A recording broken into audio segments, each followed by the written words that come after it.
সূরা আর রহমানের মধ্যে সুন্দরভাবে ঘোষণা দিয়েছেন বিসমিল্লাহির রহমানির রহিম মাওয়াজাল বাহরাইনি ইয়ালতাকিয়ান বাইনাহুমা বারযাখুন লা ইয়াবগিয়ান ফাবিআইয়ি আলা'i রাব্বিকুমা তুকাযযিবান ইয়াখরুজু মিনহুমাল লু'লু'u ওয়াল মারজান ইযা মারাজাল বাহরাইনি ইয়ালতাকিয়ান বাইনাহুমা বারযাখুন লা ইয়াবগিয়ান।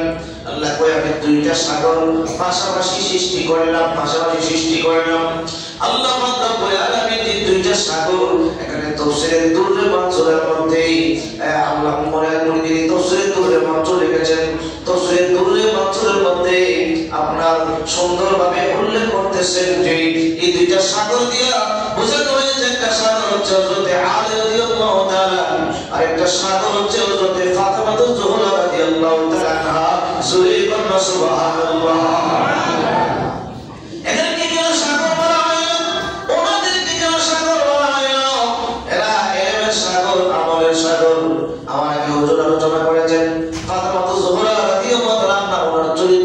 সুন্দর ছিল, ওনার আখলাক কত সুন্দর ছিল, ওনার আমল কত সুন্দর ছিল, ওনাদের ইলম কত ছিল। নবীজি বলেন আনা মাদিনাতুল ইলমি ওয়া আলিউল বাবুহা, আমি ইলমের শহর আর ওই শহরের দরজা হলো আমার আলী। জোরে বলুন সুবহানাল্লাহ। কেমন ইলম ছিলেন নবীজির মেয়ে ফাতিমা যুহরাকে বিবাহ করার জন্য অনেকই প্রস্তাব দিলেন। নবীজি চিন্তা করলেন কাকে খুশি করবো, কাকে বেজার করবো। নবীজি বলছেন সাহাবাদেরকে বলেন সাহাবীরা আপনারা বসেন, আজকে আমার মেয়ের ব্যাপারে লটারি হবে। জোরে বলুন সুবহানাল্লাহ। সাহাবীরা কি নবীজি আবার কি লটারি দিলেন? ইয়া রাসূলুল্লাহ কি লটারি দিবেন? আমার নবী ডাকতে বলে সাহাবীরা রে তোমরা সবাই আমার মেয়েকে বিয়ের প্রস্তাব দিয়েছো, যদিও কেউ সরাসরি দিয়েছে, কেউ বিভিন্ন মাধ্যমে দিয়েছো, কিন্তু আমি কাকে খুশি করবো, কাকে বেজার করবো? ফাতিমা আমার একজন। জোরে বলুন সুবহানাল্লাহ। আমার ফাতিমা একজন, আমি ফাতিমাকে কয়েকজনের কাছে দিব। এই জন্য আমি নবীজি তোমাদের জন্য লটারির ব্যবস্থা করলাম। এই লটারির মধ্যে যে পাস হবে, এই পরীক্ষার মধ্যে যে পাস হবে তার কাছে আমার মেয়ে বিয়ে দেব। সাহাবীরা কইল ঠিক আছে হুজুর লটারিটা কি? ও কালামুল্লাহ শরীফ সবার আগে যে খতম করতে পারে তার কাছে আমার মেয়ে বিয়ে দেব। জোরে বলুন সুবহানাল্লাহ। সাহাবীদের মধ্যে অনেকে ছিল কোরআনের হাফেজ, তারা আপনার তেলাওয়াত শুরু করতে শুরু করলেন। দেখেন আমরা যে রমজান মাসে আপনাদের তারাবি নামাজ পড়ি, আমি সারাদিন আজকে পড়েন তো জোরে বলে স্পিড বাড়ায় অনেক স্পিড। ألف لام ميم ذلك الكتاب لا ريب فيه هدى للمتقين الذين يؤمنون بالغيب ويقيمون الصلاة ومما رزقناهم ينفقون والذين يؤمنون بما أنزل إليك وما أنزل من قبلك وبالآخرة هم يوقنون। এমন ভাবে হাদিস শব্দটা স্ক্রিপ্ট পড়া শুরু করে দিলেন, পড়া যখন স্টার্ট করলেন সবাই শুরু করলেন হযরত আলী রাদিয়াল্লাহু তাআলা। 2 মিনিট যাওয়ার পরে ডাকতে কই নবী গো ইয়া রাসূলুল্লাহ ইয়া হাবিবাল্লাহ নবী গো আপনার কাছ থেকে অনুমতি নিয়ে কথা বলতেছে, যদি অনুমতি দেন। আমার নবী কয় আলী রে কি কথা বলবা? বড় অনুমতি দিলাম। ইয়া রাসূলুল্লাহ সাহাবীদেরকে একটু কাঁদতে বলেন, আমি আলী এই মুহূর্তে কোরআন খতম করে ফেলেছি। জোরে বলুন সুবহানাল্লাহ। সাহাবীরা কই আলী কি পাগল হয়ে গেছে নবীজির মেয়েকে বিয়ে করার জন্য? মাত্র সূরা ফাতিহা পড়ে সূরা বাকারার নামটা দিলাম আর তো শেষ, কত বলে শেষ।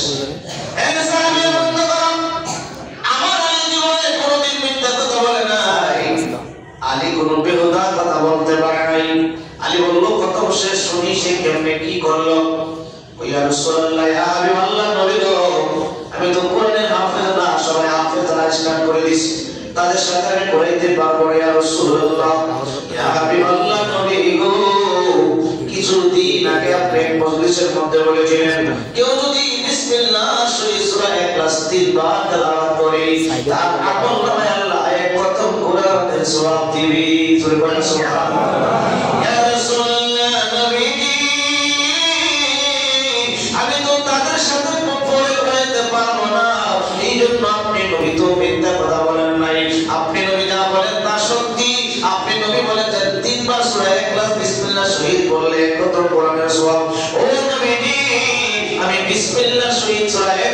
3 বার তেলাওয়াত করেছি, আপনি বলেন তো আমার খতম শেষ হয়েছে নি?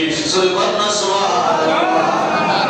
নবীজি মুস্কি হাসি দিয়ে বলেন, আলী ও সাহাবীরা বন্ধ করো, আমার আলী পরীক্ষার মধ্যে পাস হয়ে গেছে। সুবহানাল্লাহ সুবহানাল্লাহ। ওনাদের কি বলা হয়েছে? এলেমের সাগর, তার আমলের সাগর, তাদের জীবনে কোনো ওয়াক্ত নামাজ কাজা নাই। সুবহানাল্লাহ সুবহানাল্লাহ। হযরত আলী রাদিয়াল্লাহু জীবনে নামাজ কাজা আছে?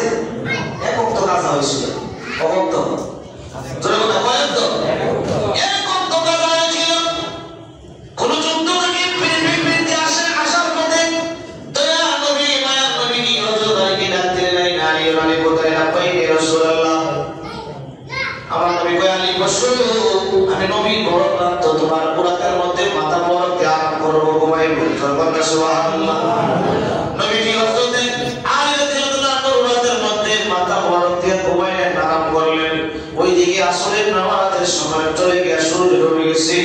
নূরের নবীজি চক্ষু মোবারক করলেন, হযরত আলী রাদিয়াল্লাহু তাআলা নবীজির চেহারা মোবারকের দিকে তাকায় তাকায় মুস্কি মুস্কি হাসতেছে। আমার নবী ডাকতে বলে, আলী তুমি হাসতেছো, তুমি কি জানো তুমি যে নামাজ কাজা করেছো রক্ত নামাজের জন্য 2,88,00,000 বছর জাহান্নামের আগুনে জ্বলতে হবে। সুবহানাল্লাহ সুবহানাল্লাহ। এক রক্ত নামাজের জন্য কোটি 2,88,00,000 বছর জাহান্নামের আগুনে জ্বলতে হবে। হযরত আলী রাদিয়াল্লাহু তাআলা কেমন নবীর প্রেম ছিল, কেমন মহব্বত ছিল, বাবা কেমন ভালোবাসা ছিল। সেদিন হযরত আলী রাদিয়াল্লাহু তাআলা জবাব দিল, ইয়া রাসূলুল্লাহ, নবী গো, নামাজ যদি এক ওয়াক্ত কাজা করেছি 2,88,00,000 বছর জাহান্নামের আগুনে জ্বলবো, জ্বলতে রাজি আছি।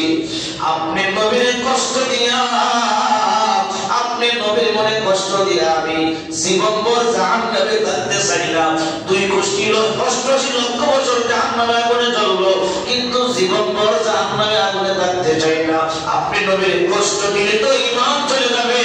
যাদের ঈমান চলে যায়, ঈমান হারা হয়ে কবরে গেলে জীবনে কোনোদিন জান্নাতের আশা করতে পারে না। জোরে বলেন আল্লাহু আকবার। নবীজি আপনি আমার উম্মত মোবারকের মধ্যে আরাম করছেন, আমি যদি আপনার ঘুম ভাঙায়া নামাজ পড়তে হবে আপনার কষ্ট হবে, আপনার কষ্ট দিলে তো আমার ঈমান চলে যাবে। জোরে বলেন